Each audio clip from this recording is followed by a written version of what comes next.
মিলে করে শোনানো হলো। বাংলাদেশ বেতার সিলেট। এবারে শুনবেন স্থানীয় সংবাদ। আসসালামু আলাইকুম। বাংলাদেশ বেতার সিলেট সংবাদ পড়ছি ফারিহা ইয়াকুব অভি।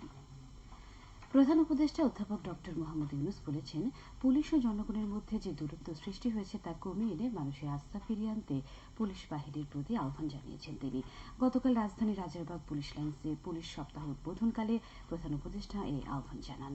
এ সময় তিনি বলেন, স্বৈরাচারী শাসনের অবৈধ আদেশ পালন করতে গিয়ে পুলিশ বাহিনীর সদস্যরা জনরোষের শিকার হয়েছেন। পুলিশ জনগণের বন্ধু উল্লেখ করে অধ্যাপক ডক্টর মোহাম্মদ ইউনূস বলেন, পুলিশ বাহিনীকে সেই ভাবমূর্তি প্রতিষ্ঠা করতে হবে। বাংলাদেশ জামায়াত ইসলামের আমির ডাক্তার শফিকুর রহমান বলেছেন, ধর্ম যার যার, বাংলাদেশটা হোক সবার। এদেশে মুসলমান, হিন্দু, বৌদ্ধ, খ্রিস্টান সব ধর্মের বসবাস নিশ্চিত করতে চাই। সব ধর্মের মানুষ তাদের নিজস্ব আত্মমর্যাদা নিয়ে বাঁচতে চাই। এখানে সংখ্যালঘু বলে কোনো কথা নেই। তিনি গতকাল কেন্দ্র ঘোষিত দেশব্যাপী জনসংযোগ পক্ষ পালন উপলক্ষে মৌলভীবাজার জেলার কুলাউড়া পৌরসভা মিলনায়তনে সনাতন ধর্মাবলম্বীদের নিয়ে মত বিনিময় সভায় প্রধান অতিথির বক্তব্যে এসব কথা বলেন। তিনি বলেন, আগামীতে কোনো জালিম যদি জুলুম করে তাহলে আপনারা প্রতিবাদ ও প্রতিরোধ করবেন। আপনাদের সঙ্গে আমরা সবাই ঐক্যবদ্ধভাবে প্রতিরোধ করব। এতে সহস্রাধিক সনাতন ধর্মাবলম্বী নারী পুরুষ উপস্থিত ছিলেন। এর আগে তিনি উপজেলার ভুক সিমাইল ইউনিয়নের নবাবগঞ্জ বাজার এবং জুড়ি উপজেলার চৌমুহনীতে পৃথক সব কর্মী সভায় যোগ দেন। পরিবেশ, বন ও জলবায়ু পরিবর্তন মন্ত্রণালয়ের সচিব ডক্টর ফারহিন আহমেদ বলেছেন, সিলেট অঞ্চল প্রাকৃতিক সম্পদের জন্য বিখ্যাত। এখানে অনেক পর্যটন কেন্দ্র রয়েছে। সিলেটে আগত পর্যটকদের প্রাকৃতিক সম্পদ, জীব বৈচিত্র্যের ক্ষতি লাঘবের জন্য সামাজিক সংগঠনকে সম্পৃক্ত করে স্পট ভিত্তিক কমিটি গঠনের অনুরোধ করেন তিনি। নিষিদ্ধ ঘোষিত পলিথিন ও সিঙ্গেল ইউজ প্লাস্টিক ব্যবহার বন্ধে বিভাগীয় ও জেলা পর্যায়ের কর্মকর্তাগণ, বাজার মনিটরিং কমিটি, ব্যবসায়ী নেতৃবৃন্দ ও সংশ্লিষ্ট অংশীজনের সঙ্গে গতকাল জেলা কালেক্টরেটে মত বিনিময় সভায় তিনি এসব কথা বলেন।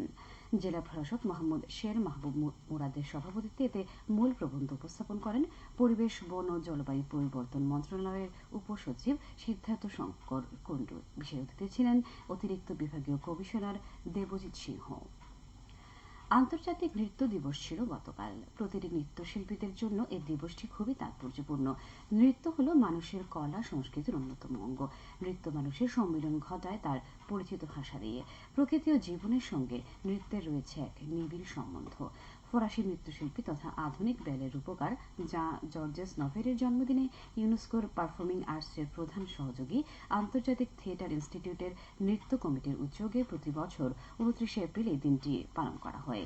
আইটিআই ও ইন্টারন্যাশনাল ড্যান্স কমিটি 1982 সালে প্রথমবার আন্তর্জাতিক নৃত্য দিবস পালন শুরু করে। বাংলাদেশেও প্রতি বছর আন্তর্জাতিক নৃত্য দিবস পালন করে থাকে বাংলাদেশ নৃত্যশিল্পী সংস্থা ও অন্যান্য নৃত্য সংগঠন। সিলেট কৃষি বিশ্ববিদ্যালয়ে আউটকাম বেসড এডুকেশন শীর্ষক প্রশিক্ষণ অনুষ্ঠিত হয়েছে গতকাল।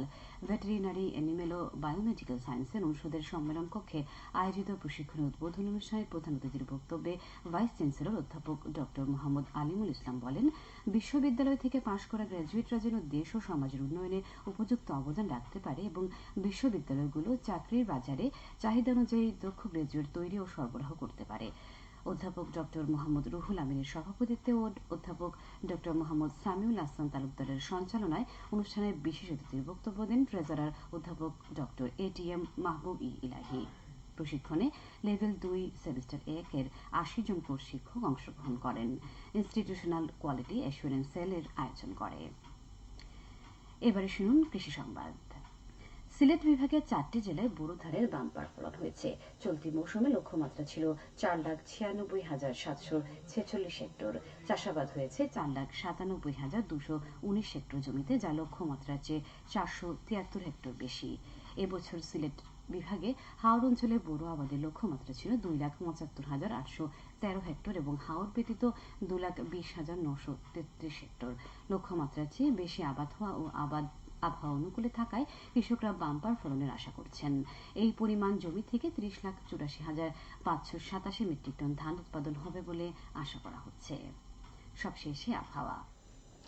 আজ বেলা 1টা পর্যন্ত পূর্বাভাসে বলা হয়েছে, সিলেট সহ পার্শ্ববর্তী এলাকার জন্য কোনো সতর্কবাণী নেই এবং কোনো সংকেতও দেখাতে হবে না। আজ সিলেটে সূর্যোদয় হয়েছে 5টা17 মিনিটে এবং সূর্য অস্ত যাবে সন্ধে 6টা22 মিনিটে। সংবাদ শেষ হলো। আমাদের পরবর্তী স্থানীয় সংবাদ প্রচারিত হবে বিকেল 4:30 মিনিটে। স্থানীয় সংবাদ শুনলেন।